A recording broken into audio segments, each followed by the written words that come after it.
Welcome back, everyone, to Game Reviews with Ludus Infinium, and today we are doing Mass Effect 3. Disclaimer: this is my opinion, and it will go mostly in stark contrast with a lot of other people's opinions, but understand I have put 2,000 to 3,000 hours into Mass Effect 3 alone. So, let that stand for what it is. So let's get started with combat, which actually gets the lowest score out of all of the scores for Mass Effect 3 at an 8.5. Now, there were two reasons why it was actually lower than the rest. One is because there seemed like an abundance of the ammo powers for each class.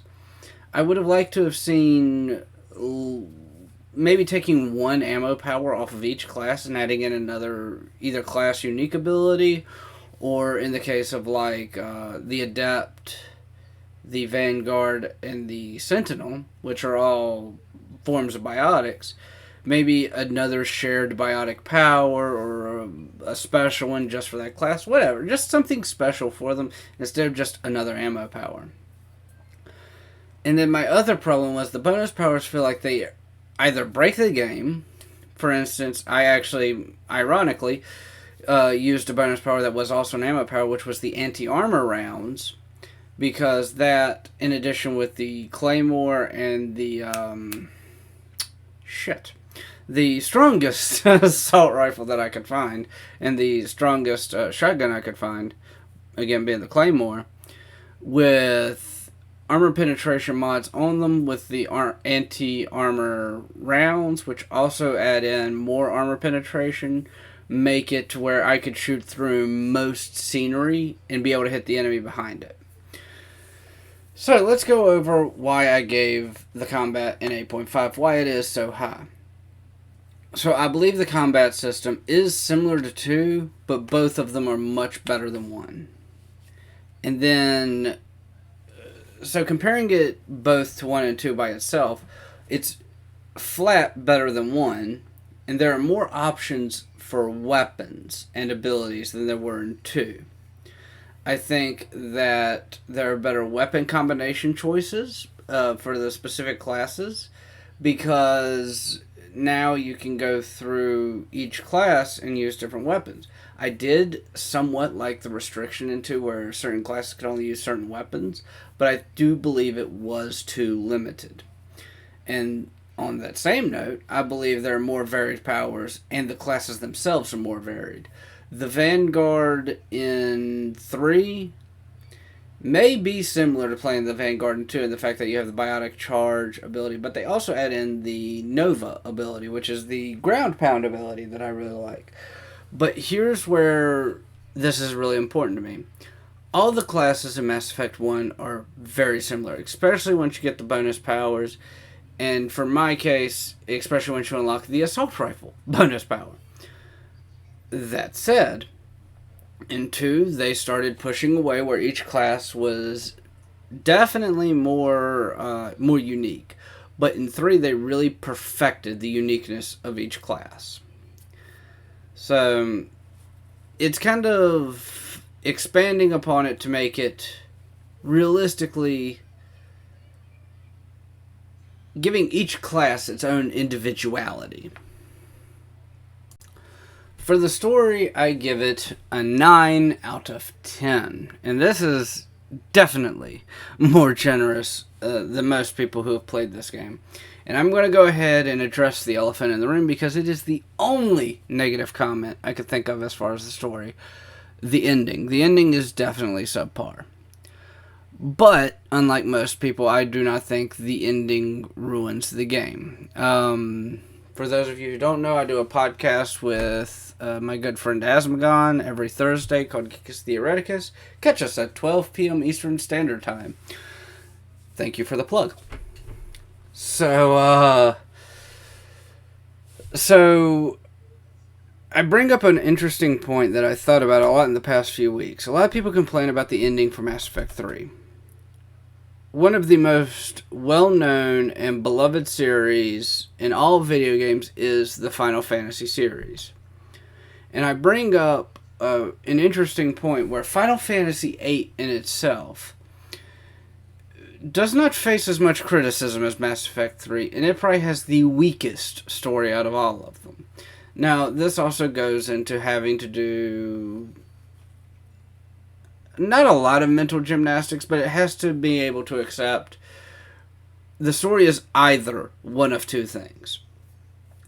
And that is the main character gets impaled at the end of Disc 1 and dies, and the rest of the game is him dying and kind of tripping out. Or he gets impaled and should die, but is only knocked unconscious and wakes up and continues through. But yet, there are parts of the game where people don't really remember him. So we get to go through that. And quite honestly, between the two that makes sense, when I hear hoofbeats, I assume horse before zebra. So I would assume that he would die.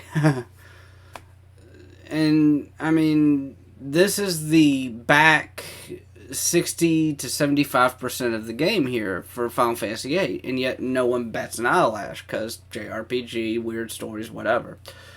But Mass Effect 3 has a bad ending, and everyone says that it's, that it ruins the entire trilogy. I don't believe so. Again, this is more of the journey. Does that make the beginning to Final Fantasy VIII bad because the last up to 3/4 suck? Or does it make sense at least? No. Final Fantasy VIII is an enjoyable game. I've played it. I enjoy it. It's not my favorite Final Fantasy. It's not even in my top 3 Final Fantasies, but I do enjoy playing it. That said, this is the same idea that I have with Mass Effect 3. Just because the ending is bad, does it make it where I don't enjoy the entire experience? No, I actually really enjoy the entire experience. And quite frankly, if you take the last 5 minutes out of the game, as opposed to the last, 20, 30 hours of Final Fantasy VIII, and yes, that's gonna be a point that I kind of stick with here. This is my hill, I am going to die on it. But if you take out the last 5 minutes, I really do think that Mass Effect 3 does have the best story of the 3. With them essentially making Shepard mortal, which he really wasn't in the first 2 games. Yeah, he could die, but story-wise, he was almost seen as superhuman. The difference in 40k of, say, a baseline Astartes and a Primarch, really. He is the Primarch. He can't die. He is the Rabuti Gilliman of Mass Effect, as much as I hate making that comparison, because he should have fucking died, but didn't. And really, it does feel like a true conclusion, again, if you take off the last 5 minutes. Now, I'm done talking about the ending, I'm done making the comparisons to Final Fantasy VIII, but I'm going to stick with the story for 2 more points. It has the best story DLC of all 3 of the original games of the Mass Effect series, and that is the Citadel DLC. Does that mean that the other story DLCs are bad? No. The where you save the colonists from the Batarian raiders in Mass Effect 1 was a good story. In fact, it lined up. It ended up making sense if you play that DLC with some of the events in Mass Effect 2 and Mass Effect 3. In Mass Effect 2, was Project Overlord bad? No. Was Lair of the Shadow Broker bad? No. But then they added stuff in that made sense in the story, except for Shadow Broker being a Yogg, which was really interesting. But I would say, absolutely, in my opinion, the best story DLC is Citadel. Now, honestly, the next one after that probably would be Project Overlord for me in Mass Effect 2. But Citadel, even though it is really kind of campy and strange because you fight your own clone, that's kind of like the fun, take your mind off all the bullshit that's happening part. And then you have the party. and the different character interactions on the strip. And that's what really makes the DLC, is all these heartwarming interactions. And again, the datapad from Morden, the videos from Thane, doing Thane's memorial, actually. Stuff like that. That's what makes that DLC the best. And this also goes into my last point, where there are just, so many heart-wrenching moments in this game. And I think that's what makes the story the best of the three, is because you've been on this journey for, the first Mass Effect, or the second Mass Effect, and you get to the third, and you've invested so much time into it, and you've learned to love some of the characters. In my case, I really love Morden as a character. I love Thane as a character. I really, really love Legion as a character. And as my favorite romance, obviously, if you watch the series, Tally is my favorite romance. And 3 of the 4 are definite die, and the 4th one could die in a very, very horrifying way by throwing herself off of a cliff. But honestly, one of the better moments is Legion's death, where leading up to it, he looks at Tally and says, "Does this unit have a soul?" And it's really hard for me to even think about that, because it shows the kind of character that Legion was. He is this machine, but it also proves he is a character. He is a person. Person might be a little far, but he is a sentient entity, and that makes Legion, equal to, Tally, to Shepard, to all of them. And that really bumps the story way up. Now for 2 that I'm going to combine.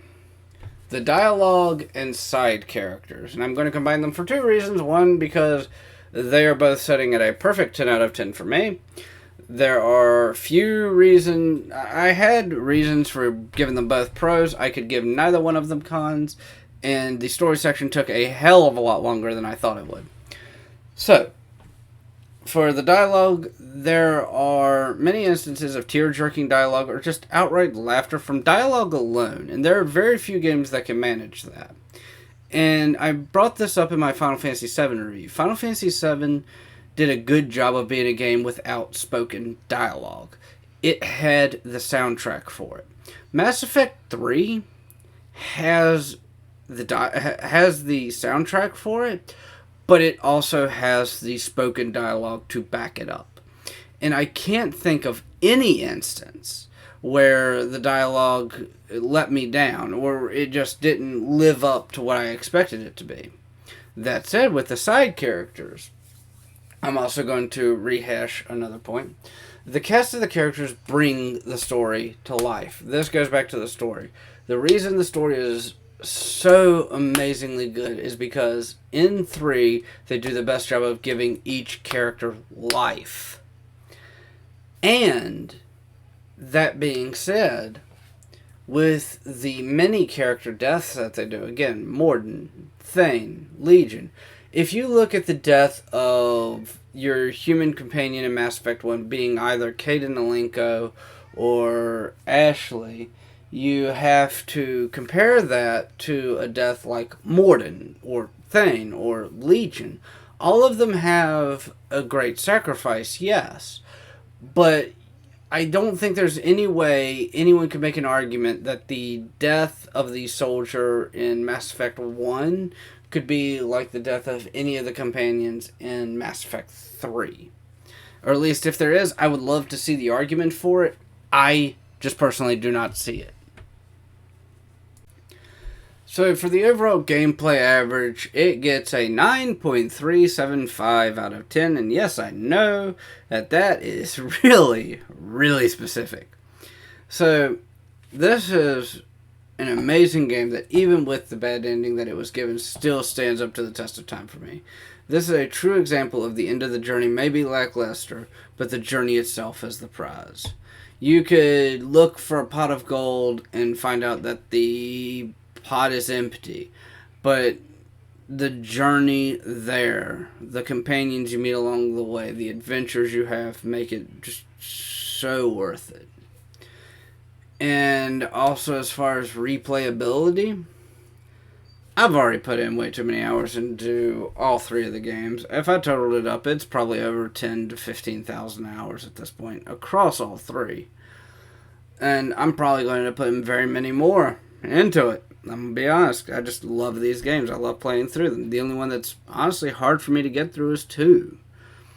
But before I do that, I do have a couple of other series that I'm working on YouTube right now. Plus, I'm having some health issues at the same time, and that's kind of conflicting with YouTube and my full-time job. So, we'll see. I'm going to try and put more hours into it. And I also will announce that at some point on my channel, don't know when, I will be doing Mass Effect Andromeda. I felt my soul die a little. I don't really remember playing it, and that's kind of the hard part for me, is I beat it. I did beat it once, but I only played it once. And yeah, I don't really remember much of it, and I don't know if that's a good thing or a bad thing. But that being said, I do appreciate all of you watching this game review, and I hope you enjoyed. If you have any differing opinions, or if you would like to add something to what I've said, please leave in the comments section. I would love to hear what people think about it. If it's one of those things where you can't get over the ending of Mass Effect 3 is so bad, that's cool. I get that. I have a lot of people that say that to me, and I can't see that. Again, for me, it's the journey makes it all worthwhile. But I'm going to leave it there, and I will see you all in the next one. Thank you all for watching. Thank you for making it this far. And I just wanted to say a special thank you to my patrons up in this corner who have been supporting my channel for a pretty long time, for most of them. They are the ones who, without them and without the people on my Discord, link in the description, I would never have made it this far with my YouTube channel. So a very special thank you to them. Also, I have 2 videos. I believe the top one is the one that's recommended per viewer on my channel, and then the one in the bottom is the most recent upload. So give those a check. Let me know what you think on them. But the most important thing of all, I know we're all going through hard times. Just try and be there for one another. Try and lift each other up. That's one of the biggest things I try to make on my Discord, where we're all one big, not necessarily community, but family. And when someone just needs someone just to listen to, just be there for them. But with that being said, I hope you all enjoyed the video. I hope you all have a very wonderful day, and I will see you all in the next one. Bye!